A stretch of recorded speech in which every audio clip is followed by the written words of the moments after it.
আজকের আলোচনায় স্বাগত। আমরা এমন একটা বিষয় নিয়ে কথা বলতে যাচ্ছি যা অনেকেরই হয়তো জানা, কিন্তু এর কিছু দিক নিয়ে হয়তো সেভাবে ভাবা হয়নি। বিষয় হলো মুসলিমদের দৈনিক নামাজের সংখ্যা, কিভাবে নির্ধারিত হলো সেই সংক্রান্ত একটা বেশ প্রচলিত ইসলামী বর্ণনা। আচ্ছা। আর এই আলোচনাটা আমরা করব একটা নির্দিষ্ট উৎসের ভিত্তিতে। সংশয় চিন্তার মুক্তির আন্দোলন নামের একটা ওয়েবসাইটে প্রকাশিত একটা প্রবন্ধ।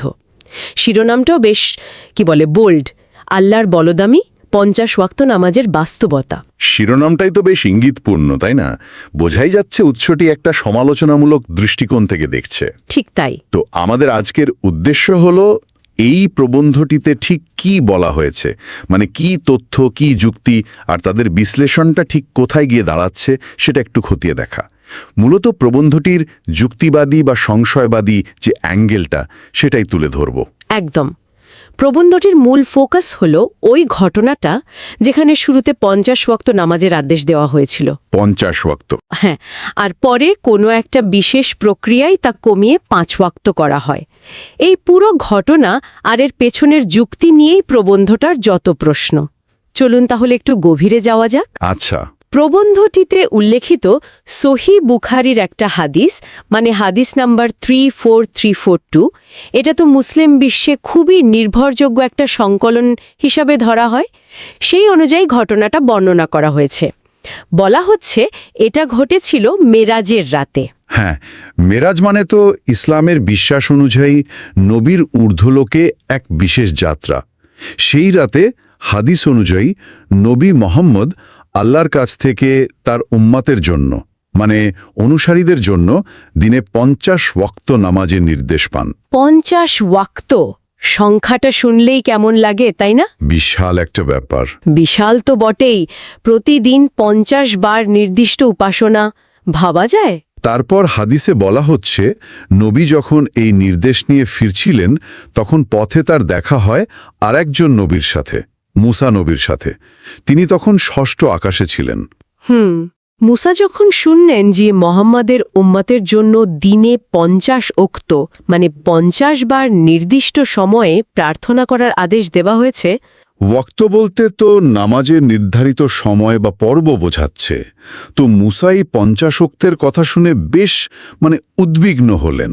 হ্যাঁ, হাদিস অনুযায়ী তিনি নবী মোহাম্মদকে বললেন যে তার অভিজ্ঞতা থেকে তিনি জানেন মানুষের পক্ষে এত বেশি ইবাদত করা সম্ভব হবে না। তার নিজের উম্মত নাকি এর চেয়ে কম আদেশও পালন করতে পারেনি। ঠিক তাই। তিনি বললেন মোহাম্মদের উম্মতের জন্য এটা আরও কঠিন হবে, তাদের এত সামর্থ্য থাকবে না। এখানেই তাহলে ঘটনাটা একটা মোড় নিচ্ছে। একদম। মুসার পরামর্শ ছিল মোহাম্মদ যেন আল্লাহর কাছে ফিরে যান এবং এই সংখ্যা কমানোর জন্য অনুরোধ করেন। আচ্ছা। নবী মোহাম্মদ তখন তাই করলেন, আল্লাহর কাছে ফিরে গেলেন, অনুরোধ করলেন। আল্লাহ তখন কিছুটা কমালেন। হাদিসে আছে 5 ওক্ত কমানো হলো। প্রথমবারই 5? না, ধাপে ধাপে। তিনি আবার মুসার কাছে এলেন। মুসা আবার বললেন, না, আরও কমানো দরকার, আপনার উম্মত এটা পারবে না। ও, তার এই যাওয়া আসা কয়েকবার চলেছিল? হ্যাঁ, হাদিস অনুযায়ী বেশ কয়েকবার। বারবার ফিরে যাওয়া, অনুরোধ করা, আর আল্লাহর পক্ষ থেকে সংখ্যাটা একটু একটু করে কমানো। 50 থেকে 25, তারপর আরও কমতে কমতে শেষ পর্যন্ত এটা এসে দাঁড়ায় দৈনিক 5 ওয়াক্তে। আচ্ছা, 5-এ এসে থামল। একদম। যখন সংখ্যাটা 5-এ এসে স্থির হলো, তখন আল্লাহ চূড়ান্তভাবে ঘোষণা করলেন যে ঠিক আছে, দৈনিক নামাজ এই 5 ওয়াক্তই থাকবে, তবে একটা বিশেষ ছাড়ও দিলেন। ছাড়টা কি ছিল?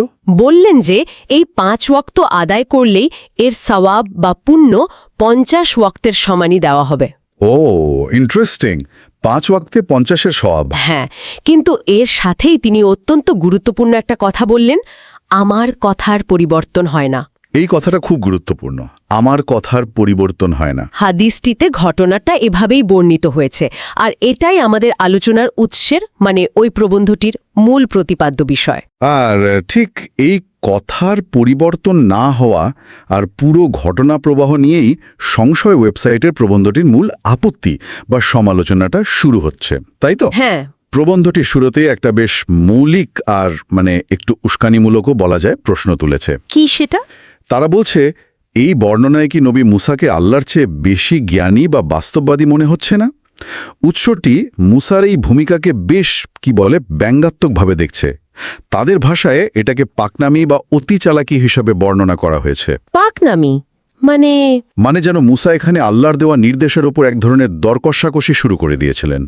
অনেকটা যেমন আমরা বাজারে যাই, জিনিসের দাম কমাতে দরকষাকষি করি, সেরকম আর কি। আচ্ছা আচ্ছা, তার মানে প্রবন্ধটির প্রথম প্রশ্ন হলো আল্লাহর জ্ঞান আর মুসার ভূমিকার এই তুলনামূলক চিত্রটা নিয়ে। ঠিক তাই। মূল বিষয়টাকে তারা যুক্ত করছে আল্লাহর সর্বজ্ঞতা বা অসীম জ্ঞানের ধারণার সাথে। তারই সৃষ্টি, তার পরামর্শে সেই চূড়ান্ত সিদ্ধান্ত পরিবর্তিত হলো কেন? আল্লাহ কি আগে থেকেই জানতেন না যে 50 ওয়াক্ত পালন করা সম্ভব নয়? এটা সত্যি একটা জটিল প্রশ্ন তুলে ধরে।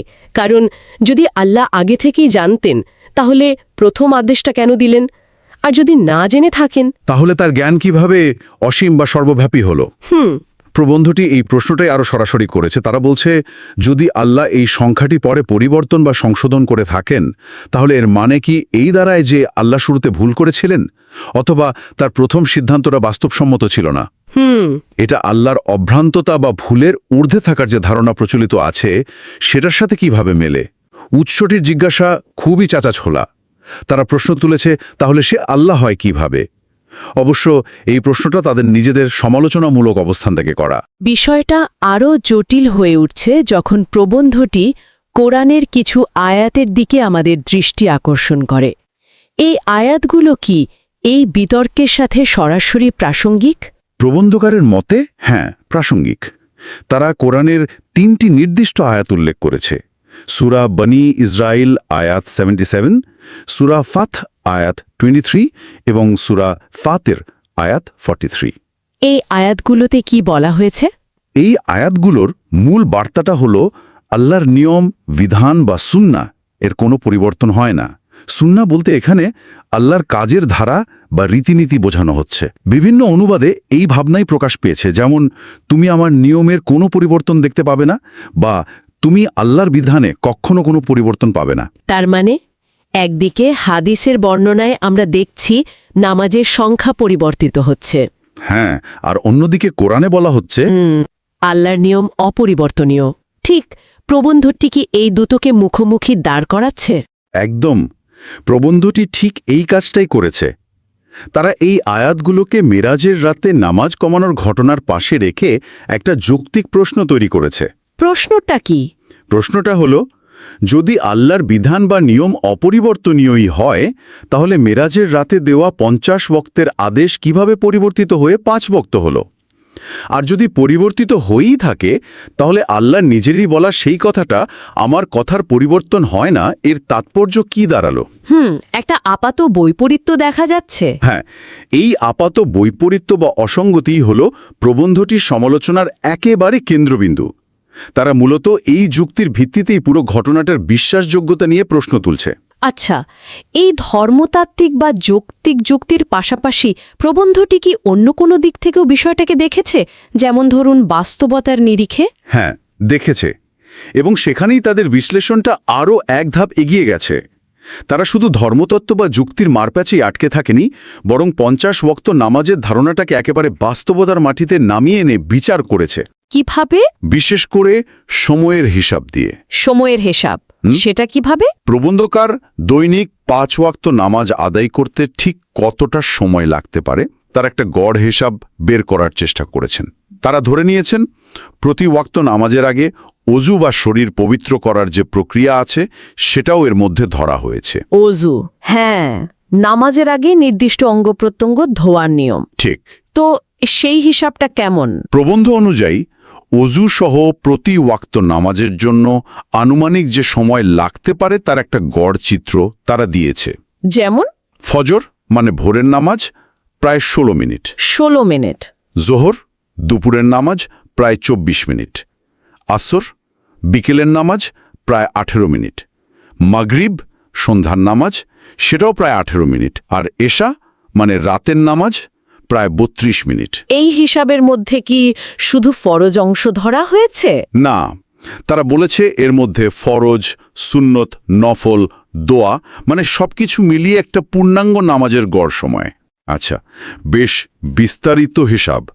তাহলে এই 5 ওয়াক্ত মিলিয়ে মোট কত সময় দাঁড়াচ্ছে প্রতিদিন? প্রবন্ধের গণনা অনুযায়ী এই 5টি ওয়াক্ত মিলিয়ে প্রতিদিন মোট গড় সময়ের প্রয়োজন হয় প্রায় 108 মিনিট। 108 মিনিট মানে 1 ঘন্টা 48 মিনিট, প্রায় 2 ঘন্টা। হ্যাঁ, প্রায় 2 ঘন্টা। অবশ্যই এটা একটা গড় হিসাব। ব্যক্তিভেদে বা পরিস্থিতিভেদে হয়তো কিছুটা কম বা বেশি সময় লাগতে পারে। কেউ হয়তো খুব দ্রুত পড়েন, কেউ হয়তো অনেক সময় নেন, কিন্তু গড় পড়তা 1.5 থেকে 2 ঘন্টার মতো। বেশ, প্রায় 2 ঘন্টা। এটা তো গেল 5 ওয়াক্তের হিসাব, তাই না? হ্যাঁ, কিন্তু শুরুতে যে 50 ওয়াক্তের আদেশ ছিল, প্রবন্ধটি সেই হিসাবটাকেও কষে দেখেছে নিশ্চয়ই। ঠিক সেখানেই প্রবন্ধটির যুক্তির আসল জায়গাটা। তারা বলছে, ঠিক আছে, 5 ওয়াক্তে যদি গড়ে 108 মিনিট লাগে, তাহলে ঐকিক নিয়ম অনুযায়ী 50 ওয়াক্ত নামাজে কত সময় লাগে? হিসাবটা তো সহজ। 108 মিনিট 5 ওয়াক্ত গুণ 50 ওয়াক্ত। হ্যাঁ, মানে 180 মিনিট। 180 মিনিট, এটা তো ঘন্টায় 18 ঘন্টা। ঠিক তাই, 18 ঘন্টা। একবার ভাবুন, দিনের 24 ঘন্টার মধ্যে 18 ঘন্টাই যদি নামাজে ব্যয় করতে হতো। 18 ঘন্টা? এটা শোনার পরেই তো কেমন অবিশ্বাস্য লাগছে। দিনের 3/4 সময়ই শুধু নামাজে, বাকি কাজ কখন হবে? ঘুম, খাওয়া? ঠিক এই প্রশ্নটাই প্রবন্ধটির উপসংহারের দিকে নিয়ে যায়। এই 18 ঘন্টার হিসাব সামনে রেখে উৎসটির বিশ্লেষণ খুবই সোজাসাপটা। কি বলছে তারা? তারা বলছে, প্রতিদিন 18 ঘন্টা ধরে নামাজ পড়া কোনো মানুষের পক্ষে কার্যত অসম্ভব। অসম্ভবই তো মনে হচ্ছে। তারা যুক্তি দেখাচ্ছে, যদি একজন মানুষ ন্যূনতম 6 ঘন্টা ঘুমায়, যা সুস্থ থাকার জন্য প্রয়োজন, এবং অনেকের জন্য সেটা হয়তো যথেষ্ট নয়, তাহলেও দিনের বাকি পুরো 18 ঘন্টা নামাজেই চলে যেত। তার মানে ঘুম আর নামাজ ছাড়া আর কিছুর জন্য সময়ই থাকতো না। প্রবন্ধটি ঠিক এটাই বলছে। তারা বেশ জোরালোভাবেই যুক্তি দিচ্ছে যে এই পরিস্থিতিতে মানুষের খাওয়া দাওয়া, আয় উপার্জনের জন্য কাজকর্ম বা চাকরি বাকরি, সামাজিক মেলামেশা, পরিবারকে সময় দেওয়া, এগুলো তো অনেক দূরের কথা। এমনকি বাথরুম যাওয়া বা প্রাকৃতিক প্রয়োজন সারার জন্যেও পর্যাপ্ত সময় থাকত না। উৎসটি এ নিয়ে কোনো রাগঢাক করেনি, বেশ খোলামেলা আর কিছুটা রূঢ় ভাষাতেই মন্তব্য করেছে। কি লিখেছে তারা? তারা সরাসরি লিখেছে, খানাদানা, চাকরি বাকরি, এমনকি প্রস্রাব পায়খানা করারও সময় থাকত না। এটা তাদের প্রবন্ধ থেকে নেওয়া সরাসরি উদ্ধৃতি, যা তাদের যুক্তির তীব্রতা বোঝাতে ব্যবহার করা হয়েছে। ভাষাটা সত্যিই বেশ কঠোর। প্রবন্ধটি কি পুরো ঘটনাটা বা প্রাথমিক আদেশটা সম্পর্কে এরকমই কঠোর মূল্যায়ন করেছে?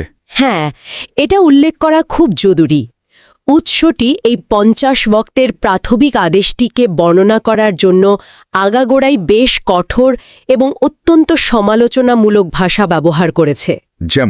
যেমন তারা এই আদেশটিকে বলেদের মতো একটি কাজ বা বলদমার্কা আবদার, এই ধরনের শব্দ দিয়ে আখ্যায়িত করেছে। এখানে বলদ শব্দটি সম্ভবত নির্বুদ্ধিতা বা অবিবেচনা বোঝাতে ব্যবহার করা হয়েছে। হ্যাঁ, এটা স্পষ্টতই প্রবন্ধটির নিজস্ব মূল্যায়ন, তাদের যুক্তিবাদী এবং সংশয়বাদী অবস্থান থেকে করা একটি কঠোর সমালোচনা। তারা মনে করছে এমন আদেশ বাস্তব বুদ্ধির সম্পূর্ণ পরিপন্থী। তাহলে তাদের চূড়ান্ত সিদ্ধান্ত বা উপসংহারটা কি? এই কঠোর সমালোচনা আর বাস্তবতার নিরিখে করা হিসাবের পর তারা কোথায় পৌঁছাচ্ছে?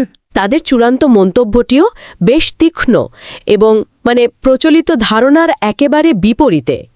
এই সমালোচনামূলক দৃষ্টিকোণ থেকে দেখলে উৎসটি এক প্রকার দাবি করছে যে কি দাবি? যে হাদিসের বর্ণনায় মুসার যে হস্তক্ষেপ বা দর কষাকষির কথা বলা হয়েছে, সেটাই আসলে ইসলাম ধর্মকে রক্ষা করেছিল। মুসার হস্তক্ষেপ ইসলামকে রক্ষা করেছিল? এটা তো খুবই ভিন্নধর্মী একটা ব্যাখ্যা। কিভাবে তারা এই সিদ্ধান্তে এলো? তাদের যুক্তি হল, যেহেতু প্রাথমিক আদেশটি দিনে 50 ওয়াক্ত নামাজ এতটাই অবাস্তব আর পালন করা অসম্ভব ছিল যে যদি সেটাই চূড়ান্ত আদেশ হিসাবে থেকে যেত, তাহলে সম্ভবত কেউই পারত না। হ্যাঁ, এমনকি সবচেয়ে ধর্মপ্রাণ মুসলিমও তা পালন করতে পারত না। এর অনিবার্য ফলাফল হতো ব্যাপক হতাশা, আর সম্ভবত মানুষ দলে দলে ধর্মটাকেই ত্যাগ করত, কারণ তারা বুঝত যে এই ধর্মের দাবি পূরণ করা তাদের সাধ্যের বাইরে। Logical point. তাই প্রবন্ধটির ভাষায় মুসাই আল্লাহ ও ইসলামের রক্ষাকর্তা হিসেবে আবির্ভূত হয়েছিলেন। বাহ, বেশ নাটকীয় কথা। হ্যাঁ, কারণ তাদের মতে মুসা যদি সেদিন সেই পাকনামি বা হস্তক্ষেপ না করতেন তাহলে ইসলামের লালবাত্তি সেই দিনই জ্বলে যেত।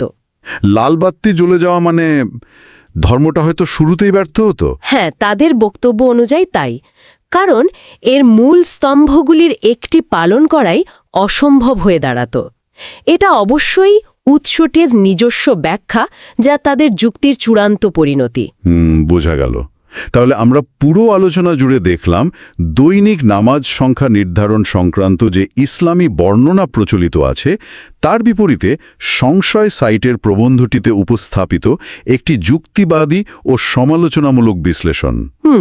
উৎসটি একদিকে যেমন আল্লাহর জ্ঞান, তার বিধানের অপরিবর্তনীয়তা, এইসব ধর্মতাত্ত্বিক ধারণার সাথে হাদিসের বর্ণনার সামঞ্জস্য নিয়ে প্রশ্ন তুলেছে, তেমনি অন্যদিকে 50 ওয়াক্ত নামাজের বাস্তব সম্ভাব্যতা নিয়ে একটা গাণিতিক হিসাব তুলে ধরেছে এবং তার ভিত্তিতে অত্যন্ত কঠোর আর প্রচলিত ধারণার বাইরের একটা উপসংহারে পৌঁছেছে। হ্যাঁ, পুরো আলোচনাটাই ছিল ওই নির্দিষ্ট প্রবন্ধটির যুক্তি অনুসরণ করে। এখন সবশেষে একটা বিষয় হয়তো ভাবনার জন্য রেখে যাওয়া যেতে পারে। কি সেটা? এই উৎসটি যেমন আমরা দেখলাম একটি ধর্মীয় বর্ণনাকে প্রশ্নবিদ্ধ করার জন্য যুক্তি, বাস্তবতার নিরিখে গণনা এবং কঠোর সমালোচনামূলক বিশ্লেষণ এর উপর খুব বেশি নির্ভর করেছে। ঠিক। এটা আমাদের মনে করিয়ে দেয় যে মানুষ আসলে বিভিন্ন উপায়ে ধর্মীয় গ্রন্থ বা আখ্যানকে গ্রহণ করে এবং ব্যাখ্যা করে। কেউ হয়তো গ্রহণ করে নিছক বিশ্বাসের ভিত্তিতে, প্রশ্নাতীতভাবে। কেউ হয়তো ঐতিহাসিক প্রেক্ষাপটে এর তাৎপর্য খোঁজে, কেউ হয়তো এর আক্ষরিক অর্থকেই গুরুত্ব দেয়, আবার কেউ এই উৎসটির মতো একটা সমালোচনামূলক, যুক্তিবাদী বা সংশয়বাদী লেন্স দিয়ে বিষয়টাকে দেখে। অর্থাৎ একই কাহিনী বা বর্ণনাকে দেখার বহু দৃষ্টিকোণ থাকতে পারে, তাই না? ঠিক তাই। আর এই ভিন্ন ভিন্ন দৃষ্টিকোণ বিশ্বাসের, ইতিহাসের, আক্ষরিক পাঠের বা যুক্তিবাদী সমালোচনার কিভাবে একই কাহিনী বা বর্ণনার উপলব্ধি, তাৎপর্য বা অর্থকে আমূল পাল্টে দিতে পারে। এই উৎসের মতো যুক্তিবাদী বা সংশয়বাদী বিশ্লেষণ বেছে নিলে এই ধরনের কাহিনীগুলোর অর্থ বা তাৎপর্য কিভাবে পাল্টে যেতে পারে সেটাই হয়তো আজকের আলোচনার পর একটা প্রাসঙ্গিক প্রশ্ন জানিয়ে শ্রোতারা আরও ভাবতে পারেন।